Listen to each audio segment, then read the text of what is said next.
My fiancé insisted we have separate bachelor parties, so I decided to attend his as a surprise guest. Trent had been acting strange for months leading up to our wedding. Whispered phone calls that ended abruptly when I entered the room. Password changes on everything. New cologne I'd never seen before. When I suggested combining our bachelor and bachelorette parties, he practically jumped out of his skin. Some traditions are sacred, Brooke, he said, kissing my forehead. Trust me, you don't want to see what happens at a real bachelor party. It's disgusting guy stuff. His best man, Xander, arrived Friday night with a sly grin that made my stomach churn. As they headed out, I heard Xander mention the Marriott downtown, and something about making sure everything's perfect for tomorrow night. I waited exactly 45 minutes before following them. The hotel lobby was buzzing with weekend wedding parties and business travelers. I approached the front desk with my sweetest smile and slipped the young clerk a crisp $20 bill. My fiancé's having his bachelor party here tonight, I said conspiratorially. I wanted to surprise him with champagne. Could you tell me which room? He glanced around nervously before checking his computer. Presidential suite, 32nd floor. But ma'am, I really shouldn't. Another 20 crossed the marble counter. And maybe a housekeeping uniform?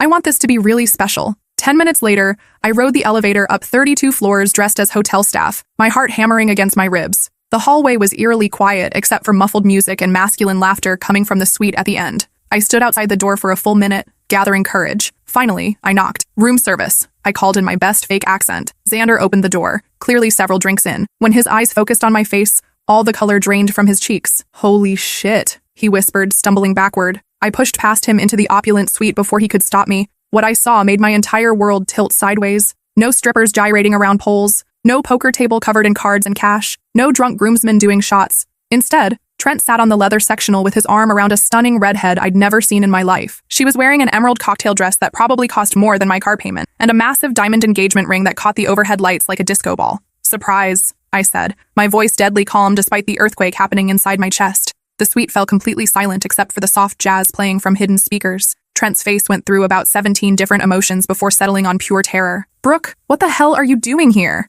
Apparently crashing your engagement party, I replied, gesturing toward the redhead who was now staring at me like I'd materialized from another dimension. She stood up slowly, confusion written across her perfect features. I'm sorry, but who exactly are you? His other fiancé, I said flatly. That's when I noticed the details that made my stomach drop straight through the floor. Wedding magazines scattered across the glass coffee table, the same ones from our apartment, venue brochures for the exact location where we'd booked our reception, even the same save-the-date design I'd spent weeks perfecting. He wasn't just cheating on me, he was planning identical weddings. The redhead's face went from confused to horrified in about 3 seconds. What do you mean, other fiancé? I walked over to the coffee table and picked up one of the venue brochures. Rosewood Manor, September 15th. Ring any bells? Her perfectly manicured hand flew to her throat. That's our wedding date. Our venue. No, I said, my voice getting stronger with each word. That's my wedding date, my venue, my photographer, my caterer, my florist. I flipped through the magazines, pointing out pages I dog-eared months ago. These are my centerpiece ideas, my color scheme, my cake design. Trent finally found his voice. Brooke, you don't understand.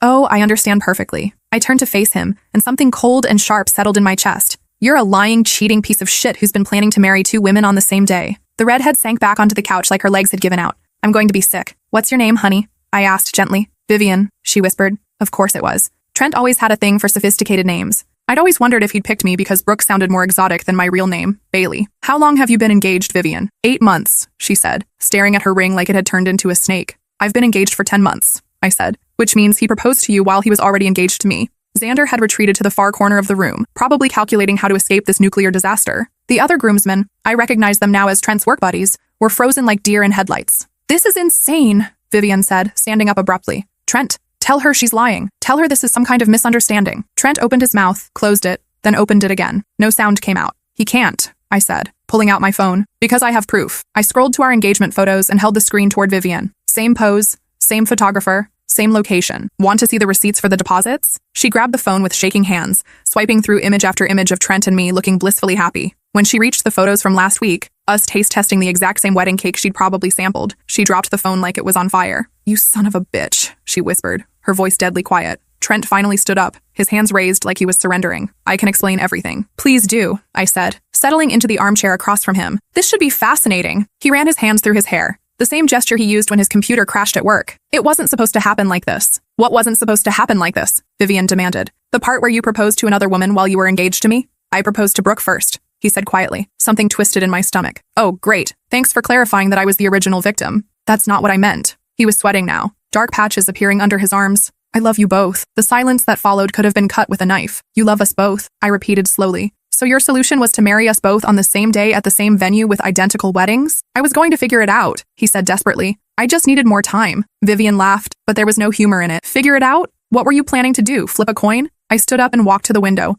looking out at the city lights while my mind processed this insanity. Wait, I said, turning back around. The bachelor party. What was this supposed to be? Trent's face somehow managed to get even paler. This wasn't a bachelor party, I continued, the pieces falling into place. This was your engagement party. With her. Vivian's head whipped toward him. Is that true? I can explain. You threw an engagement party for your second fiancé while your first fiancé thought you were having a bachelor party for your wedding to her? I felt hysterical laughter bubbling up in my chest. That's actually impressive, in the most psychotic way possible. One of the groomsmen, I think his name was Devin, cleared his throat.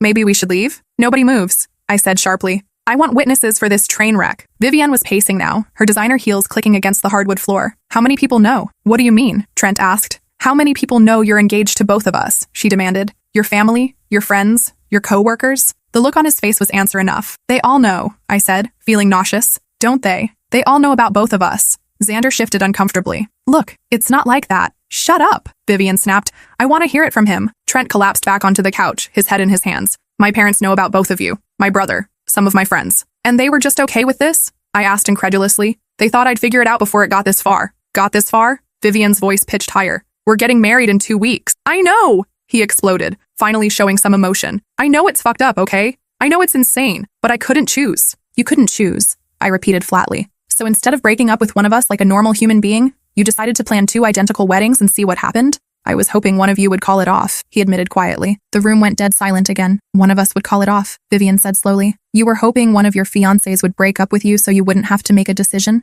He nodded miserably. I felt something snap inside me. Not break, but snap back into place like a rubber band. Suddenly, I wasn't hurt or confused or devastated. I was furious. You pathetic little coward, I said, my voice low and dangerous. You're 28 years old and you're too much of a child to break up with someone? It's not that simple. It's exactly that simple, Vivian shouted. You pick one and you let the other one go, like a functioning adult. But I love you both, he said again, like that explained everything. No, I said. You don't love either of us. You love the idea of us. You love having options. You love the thrill of getting away with something. I pulled out my phone again and started scrolling through my contacts. Who are you calling? Trent asked nervously. The venue, I said. I'm canceling the wedding. Brooke, wait. Actually, I said, pausing with my finger over the call button. I have a better idea. I looked at Vivian, who was watching me with interest despite her tear-streaked mascara. How would you like to plan the most epic revenge in the history of weddings? Her eyes lit up. I'm listening. We don't cancel the wedding, I said slowly. We show up. Trent's face went from pale to green. What? Both of us, I continued, warming to the idea.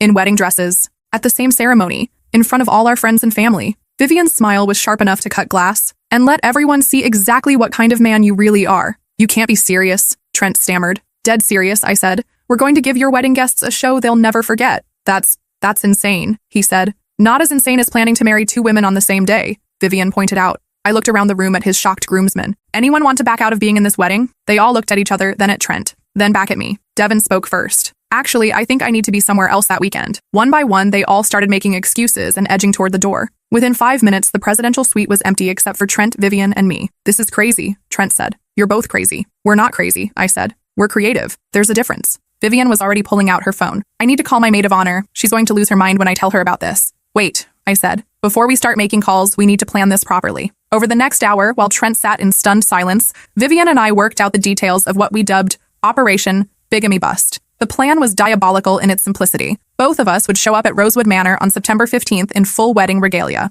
I would arrive first, as originally planned, and the ceremony would begin normally. Vivian would make her entrance just as the officiant asked if anyone objected to the marriage. I'll walk down the aisle in my dress and announce that the groom is already engaged to someone else, she said, practically glowing with anticipation. And then I'll explain how he's been lying to both of us for months, I added. What about the reception? She asked. Oh, we're definitely staying for the reception, I said. We've already paid for it. We might as well enjoy the open bar while we watch his world burn. Trent finally found his voice. You can't do this. It'll ruin everything. Everything was already ruined, I said. We're just making sure everyone else knows about it. My parents will be there. My boss, your families. Good, Vivian said coldly. They all deserve to know what kind of person they've been celebrating. Please, he said, desperation creeping into his voice. Can't we just call the whole thing off quietly? Like you called off one of your engagements quietly? I asked. Oh wait, you didn't do that. He tried a different approach. What about the money? You'll lose your deposits. I'd rather lose $5,000 than spend the rest of my life married to a lying sociopath, Vivian said. Besides, I added, we're not canceling anything. We're still having a wedding. It's just going to be a very different kind of ceremony than you expected. We exchanged contact information and made plans to meet the next day to coordinate our outfits and finalize the details. As we were getting ready to leave, Vivian turned back to Trent one last time. For what it's worth, she said, you almost had me fooled. If you'd just been honest about wanting to keep your options open, I might have even respected that. But this? She gestured around the suite. This is just pathetic. I followed her toward the door, then paused. Oh, and Trent? You might want to start looking for a new place to live. I'll have your stuff packed and ready for pickup tomorrow. We left him sitting alone in his expensive hotel suite, surrounded by the ruins of his elaborate deception. In the elevator, Vivian and I looked at each other and started laughing. Not the kind of laughter that comes from joy, but the slightly hysterical laughter that happens when your brain finally processes something completely insane. I can't believe this is really happening, she said. I can't believe he thought he'd get away with it, I replied. What kind of person thinks they can marry two people on the same day? The kind of person who probably has more secrets we haven't discovered yet. That sobered us both up quickly. You're right, she said as we reached the lobby. This probably isn't the only thing he's been lying about. We walked out of the hotel together, two women who'd been strangers an hour ago but were now united by the most bizarre circumstances imaginable. Same coffee shop tomorrow at 10? Vivian asked. Absolutely, I said. We have a wedding to plan. The next morning, I woke up in my apartment, soon to be my former apartment, with a clarity I hadn't felt in months. All those weird little inconsistencies in Trent's behavior finally made sense. The mysterious phone calls, the password changes, the new clothes and cologne. He'd been living a double life, and he'd been surprisingly good at it. I started going through our shared belongings, separating my things from his. In the back of our closet, behind his winter coats, I found a box I'd never seen before. Inside were two sets of wedding planning documents, one with my name, one with Vivian's. Everything was identical except for the names and contact information. I photographed every page, creating a detailed record of his deception. Then I found something that made my blood run cold. A third folder, labeled with a name I didn't recognize. Melody Parnell. I opened it with shaking hands. Inside were printouts of dating app conversations, restaurant receipts, and what looked like the early stages of another relationship. The dates on the receipts were from last month. He wasn't just planning to marry two women. He was already working on a third. I called Vivian immediately. You need to see this, I said. Can you come over? She arrived 20 minutes later with coffee and grim determination. When I showed her the Melody folder, she sat down heavily on my couch. He's a serial monogamist, she said. Except he skipped the part where you end one relationship before starting another. How many more do you think there are? I asked. Only one way to find out. We spent the next 3 hours doing the most thorough internet stalking of our lives. Melody Parnell turned out to be a 26-year-old marketing executive who'd been posting photos of fancy dinners and mysterious flower deliveries on her Instagram for the past month. Look at this, Vivian said, showing me her phone. Posted 4 days ago. When someone special surprises you at work with lunch from your favorite place. That's the Italian place where he took me for our 6-month anniversary. He took me there for our first anniversary, I said. Same restaurant, same booth, same order. He probably has the manager on speed dial. We found 2 more women in his social media orbit who seemed to be receiving unusual amounts of attention from him. Neither appeared to be at engagement level yet, but the pattern was unmistakable. This is what he does, Vivian said. He collects women like trophies, keeps us all separate and compartmentalized so we never find out about each other. Until now, I said. We decided to reach out to Melody. Vivian crafted a careful message explaining that she'd been dating someone who matched Trent's description and was concerned about some inconsistencies in his story. Could they meet for coffee? Melody agreed immediately. That was too easy, I said. Because she's probably having the same weird feelings we both had, Vivian replied. Something doesn't feel right, but she can't put her finger on what it is. We met Melody at a cafe across town. She was exactly what I'd expected. Beautiful, successful, and completely unaware that she was being manipulated by a master manipulator. He told me he'd never been engaged, she said after we explained the situation. Said he was waiting for the right person to come along. When did you meet him? I asked. 6 weeks ago. He's been incredible. Flowers, surprise dinners, weekend trips. It felt like a fairy tale. Vivian and I exchanged glances. Has he mentioned anything about getting serious? Moving in together? Meeting his family? Melody's face lit up. Actually, yes. He said he wants me to meet his parents next weekend. And he's been asking about my thoughts on marriage, kids, all that stuff. Classic pattern, I said. He moves fast to establish emotional connection, then starts planning the next phase before you have time to think clearly. But why? Melody asked. What's the point of dating multiple women simultaneously? Control, Vivian said. He gets to have everything he wants without making any real commitments. If one relationship gets too complicated, he has backups. Plus the thrill,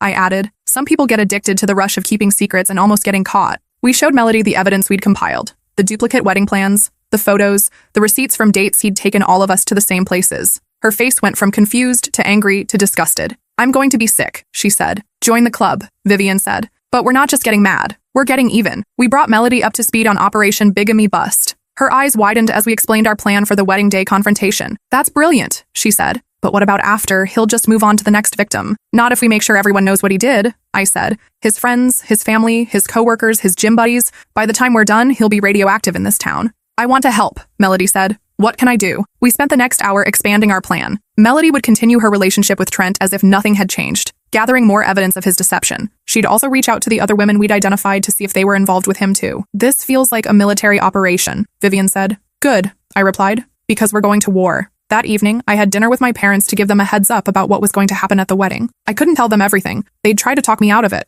but I needed them to be prepared for some drama. Trent and I have been having some serious problems, I said carefully. There might be some unexpected complications at the wedding. My mother immediately went into panic mode. What kind of complications? Can you work it out? The deposits are non-refundable. I know about the deposits, Mom. And no, we can't work it out. He's been lying to me about something major. My father set down his fork. How major? Major enough that the wedding might not go as planned. They pressed for details, but I held firm. They'd understand everything in 2 weeks. Meanwhile, Melody had started her undercover operation. She accepted Trent's invitation to meet his parents and discovered that they knew all about Vivian and me. They seemed genuinely surprised that he was dating yet another woman. His mother pulled me aside and asked if I knew about his other commitments, Melody reported during our next meeting. When I played dumb, she looked horrified and said she thought he was getting his life together. So his family knows he's a disaster, but they're still enabling him? Vivian asked. Sounds like it. His dad made some comment about hoping this time would be different. This time? I said. You mean he's done this before? That's what it sounded like. We were uncovering more pieces of the puzzle every day, and each revelation made our planned confrontation feel more justified. Trent wasn't just a confused guy who'd gotten in over his head. He was a habitual liar who'd been manipulating women for years.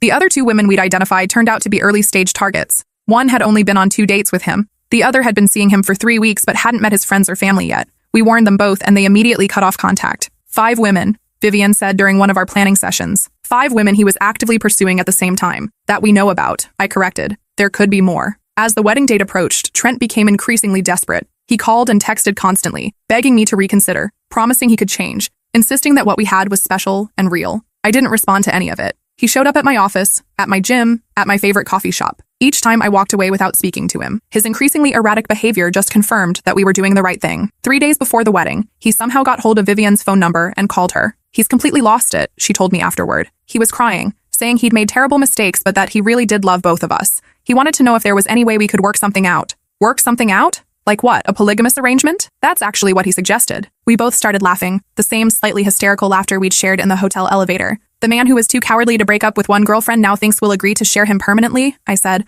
I told him he was insane and hung up. The night before the wedding, I couldn't sleep. I kept thinking about all the signs I'd missed. All the times something had felt off, but I dismissed my instincts. The wedding dress hanging in my closet looked like a costume for a play I didn't want to perform in. But this wasn't about the wedding anymore. This was about making sure Trent couldn't do this to anyone else. I got up and wrote out everything I wanted to say during the ceremony. I wanted to be clear and factual, not emotional. The guests deserved to know exactly what kind of person they'd been celebrating. My phone buzzed with a text from Vivian. Ready for tomorrow? Ready, I replied. Any second thoughts? I considered the question seriously. Was I really prepared to blow up my own wedding in front of 150 people? To humiliate myself along with Trent? Then I thought about Melody, and the other women he'd been targeting, and all the future victims he'd find if we didn't stop him. None, I texted back. You? None? See you at Rosewood Manor. The morning of September 15th was unseasonably warm and sunny, perfect wedding weather. I got ready at my parents' house, going through all the traditional motions. My bridesmaids did my hair and makeup, helped me into my dress, fussed over every detail. They had no idea what was really about to happen. You look beautiful,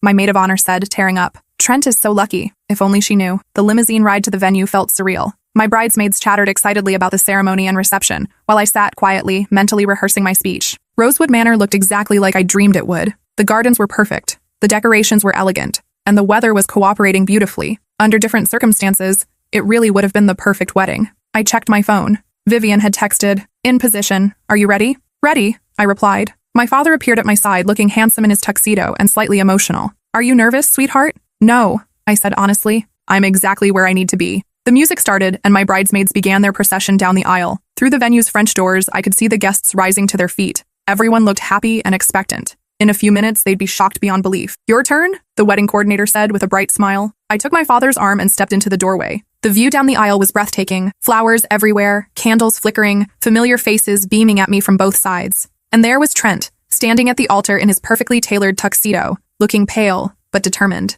His eyes met mine, and I saw a flicker of hope cross his face. He still thought he could talk his way out of this. I started walking down the aisle, my dress rustling against the rose petals scattered on the ground. Everything felt dreamlike and hyper-real at the same time. Halfway down the aisle, I spotted Trent's parents in the front row. His mother was crying happy tears. His father was recording everything on his phone. I wondered what they'd think of that video in about 10 minutes. The ceremony began exactly as rehearsed. The officiant welcomed everyone and launched into his prepared remarks about love and commitment. Trent and I stood facing each other, holding hands, playing our parts perfectly. Marriage is a sacred union, the officiant continued, built on trust, honesty, and mutual respect. I almost snorted. The irony was too perfect. We got through the opening remarks and the readings. My cousin performed a beautiful song about soulmates finding each other. One of Trent's college friends read a passage about the importance of fidelity in marriage. If this had been a movie, it would have been a comedy. Finally, we reached the vows. Trent went first, pulling out a piece of paper and clearing his throat. "Brooke," he began, his voice carrying across the silent garden. "2 years ago, you walked into my life and changed everything. You made me want to be a better man." Several guests sighed at the romantic sentiment. If they only knew. "I promise to love you, honor you, and cherish you for the rest of our lives.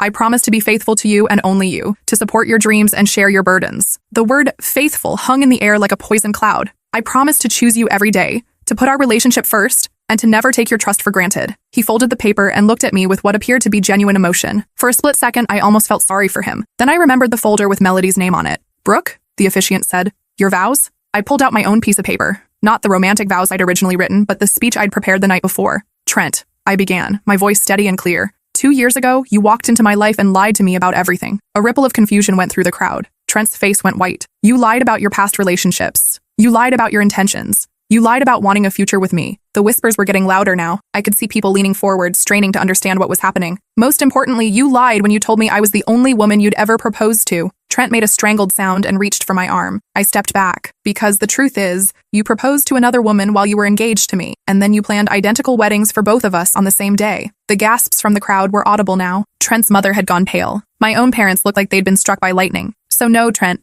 I don't take you to be my husband. Instead, I'd like everyone to meet the other woman you proposed to." Right on cue, the doors at the back of the garden opened, and Vivian appeared in a stunning white gown, her red hair flowing behind her like fire. She walked down the aisle with her head held high, ignoring the chaos erupting around her. The guests were on their feet now, some shouting questions, others pulling out their phones to record. It was pandemonium. Vivian reached the altar and stood beside me, facing the crowd. "Hello, everyone," she said, her voice cutting through the noise. "I'm Vivian Chen, Trent's other fiancé. We were supposed to be married today, too." The silence that followed was deafening. Trent finally found his voice. "This isn't what you think. It's exactly what they think," I interrupted. "Show them the evidence." Vivian pulled out her phone and began projecting photos onto the venue's large screen, the one that was supposed to show our wedding slideshow. Instead, it displayed side-by-side images of our identical engagement rings, our matching save the dates, our duplicate venue contracts. "He used the same photographer," Vivian explained calmly. "Same florist, same caterer, same officiant. He planned identical weddings down to the smallest detail." A woman in the crowd, I think it was one of Trent's aunts, shouted,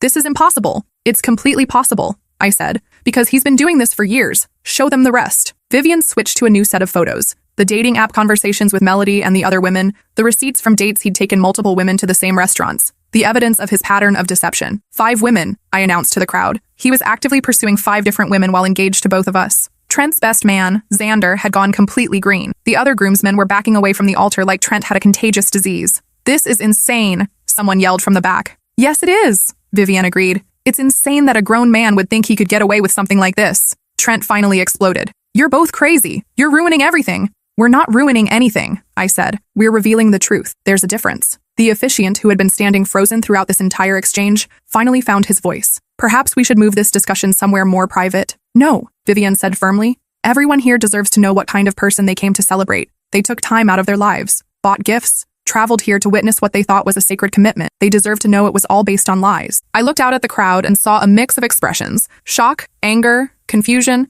and surprisingly, some nods of approval. My grandmother, bless her heart, was actually clapping. Trent's mother stood up in the front row, tears streaming down her face. "How could you do this to these women? How could you do this to us?" "I was going to figure it out," Trent said desperately. "I just needed more time." "Time to do what?" his father demanded. "Marry them both?" "I don't know," Trent shouted. "I don't know what I was going to do." The honesty of that admission seemed to hit everyone at once. This wasn't a man who'd made a mistake. This was someone who'd been completely out of control, making increasingly desperate choices without any plan for the consequences. "Well, now you don't have to figure it out," I said, "because we're both done with you." I pulled off my engagement ring and handed it to him. Vivian did the same. "Enjoy your freedom," she said. "Use it to get some therapy." We turned to leave, but Trent grabbed my arm. "Brooke, please, don't do this. We can work this out." I looked at him, really looked at him, for the first time in weeks. He looked smaller somehow, diminished. All the charm and confidence that had initially attracted me was gone, replaced by desperation and panic. "No, Trent, we can't work this out, because there is no we. There never was. You can't build a relationship on lies." I gently removed his hand from my arm and walked away. Vivian and I made it halfway back down the aisle before the crowd erupted again. Some people were applauding, actually applauding our dramatic exit.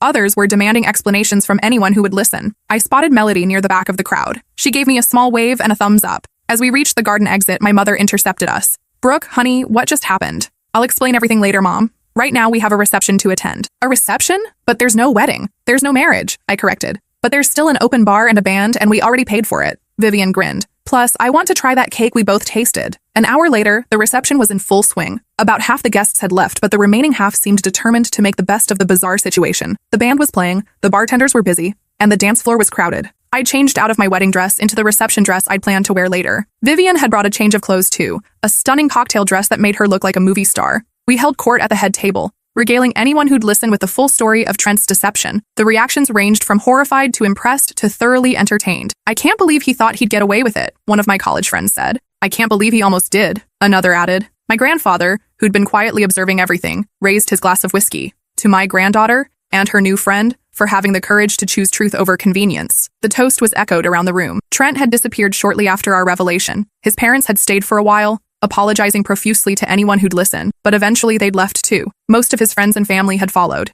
"Do you think we were too harsh?" Vivian asked during a quiet moment. I considered the question. Would you rather we'd kept quiet and let him keep doing this to other women? Hell no. Then no, we weren't too harsh. As the evening wound down, people started approaching us individually to share their own thoughts about what had happened. "I knew something was off about him," one of my coworkers said, "but I couldn't put my finger on what it was. He always seemed too smooth," added someone else, "like he was performing instead of just being himself." Several women shared stories of men who deceived them in smaller ways, lies about their jobs, their age, their relationship status. Our dramatic confrontation had struck a chord with people who'd experienced betrayal in their own lives. "You did the right thing," my maid of honor said as we were cleaning up. "It took guts to do it this way, but everyone needed to see who he really was." Near midnight, as the last guests were leaving, Vivian and I found ourselves alone on the garden terrace where I'd planned to take wedding photos. "So what happens now?" she asked. "Now we move on with our lives," I said, "without him in them. Are you going to stay in town?" I'd been thinking about that all evening. Probably not. Too many people know the story now. I think I need a fresh start somewhere else. "I'm thinking the same thing," she said. "Maybe we should be fresh start buddies." The idea was appealing. We'd been through something completely unique together. It seemed fitting that we'd continue forward together too. "Where were you thinking?" "Anywhere but here," she said with a laugh. We exchanged contact information and promised to stay in touch. As I was gathering my things I found an envelope on the gift table with my name on it. Inside was a note from Melody. "Thank you for saving me from making the biggest mistake of my life. I know this couldn't have been easy, but you probably saved other women too. I hope you find the happiness you deserve." There was also a check for half the amount of my wedding expenses. "She didn't have to do that," Vivian said when I showed her. "No, but it's a nice gesture." The drive home was quiet. I was emotionally drained but oddly at peace. It would take time to process everything that had happened, but I knew I'd made the right choice. My phone buzzed with a text from an unknown number. "Saw the video online. You're my hero. A grateful sister." Apparently someone had posted footage of our confrontation on social media. Within hours, it had gone viral, with thousands of comments from people sharing their own stories of relationship betrayal. Over the next few weeks, I received dozens of messages from women thanking me for exposing Trent's behavior. Several mentioned that they'd been in similar situations, but hadn't had the courage to speak up. That's when I realized our dramatic wedding day confrontation had accomplished something bigger than just stopping one serial cheater.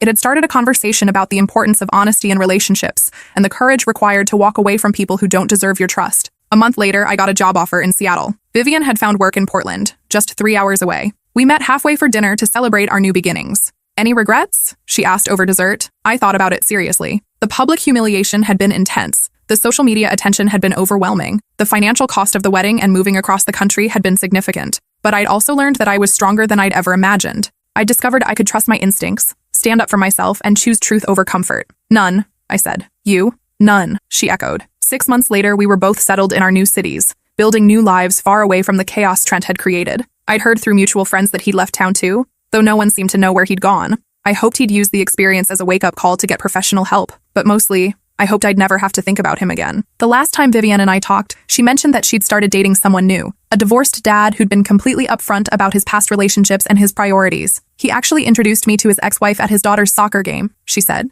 Can you imagine Trent doing something like that? I couldn't. The man who'd been too cowardly to break up with one girlfriend would never have been mature enough to maintain a healthy relationship with anyone from his past. "How are things with your new guy?" she asked. I'd been seeing someone too, a nurse from the hospital where I'd found work. He was the opposite of Trent in every way that mattered. Honest, straightforward, and completely uninterested in playing games. "Good," I said. "Really good. He actually communicates when something's bothering him instead of sneaking around and lying about it." "Revolutionary concept," Vivian said with a laugh. As I hung up the phone, I thought about how different my life was now compared to a year ago. The wedding that was supposed to be the beginning of my happily ever after had instead been the beginning of my real life, messy and uncertain, but completely honest. I'd learned that sometimes the worst thing that happens to you turns out to be the best thing that could have happened. Sometimes you have to blow up your entire world to discover who you really are. And sometimes the most important thing you can do is trust yourself enough to walk away from someone who doesn't deserve you, even when it means walking away from everything you thought you wanted. The truth might be painful, but it's always better than living a lie, even when the truth ruins your wedding day, especially then.